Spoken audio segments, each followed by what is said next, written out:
Assalamualaikum warahmatullahi wabarakatuh. Di sini saya Riri Novitasari dengan NIM T2019-1481 akan menjelaskan mengenai bahan ajar. Oke, yang pertama pengertian dari bahan ajar itu sendiri. Bahan ajar itu merupakan suatu bahan ataupun alat yang digunakan oleh guru maupun siswa dalam sebuah pembelajaran yang di dalamnya itu berisi kompetensi-kompetensi yang ditunjukkan untuk siswa agar siswa itu dapat menguasai. Lanjut menuju ke peran bahan ajar. Bahan ajar menurut Kemdan Dengten dalam bukunya Wina Sanjaya yang berjudul Perencanaan dan Desain Sistem Pembelajaran. Yang pertama, penyampaian pesan pembelajaran dapat lebih terstandar. Yang kedua, dapat lebih menarik. Yang ketiga, pembelajaran dapat lebih interaktif ataupun aktif. Waktu pelaksanaan pembelajaran dapat diperpendek. Kualitas pembelajaran lebih ditingkatkan. Proses pembelajaran dimanapun kapanpun itu bisa dilakukan. Sikap positif siswa terhadap materi dapat ditingkatkan. Peran guru berpengaruh ke arah yang positif.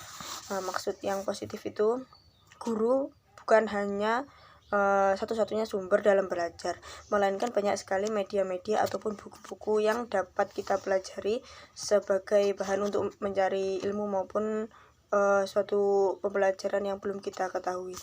Ke fungsi bahan ajar. Fungsi bahan ajar itu sendiri ada 3. Yang pertama fungsi bahan ajar klasikal, yang kedua individu, dan yang ketiga kelompok.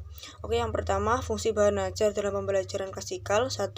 Sebagai satu-satunya sumber informasi serta pengawas dan pengendali proses pembelajaran. Yang kedua sebagai bahan pendukung proses pembelajaran yang diselenggarakan. Lanjut, fungsi bahan ajar dalam pembelajaran individu. Yang pertama, sebagai media utama dalam proses pembelajaran. Yang kedua, sebagai alat yang digunakan untuk menyusun dan mengawasi proses pembelajaran. Dan yang ketiga, sebagai penunjang media pembelajaran. Dan yang terakhir, fungsi bahan ajar dalam pembelajaran kelompok. Yang pertama, sebagai bahan yang terintegrasi dengan proses pembelajaran kelompok. Yang kedua, sebagai bahan pendukung belajar utama. Mungkin itu saja dari saya, kurang lebihnya mohon maaf. Sekian, terima kasih. Wassalamualaikum warahmatullahi wabarakatuh.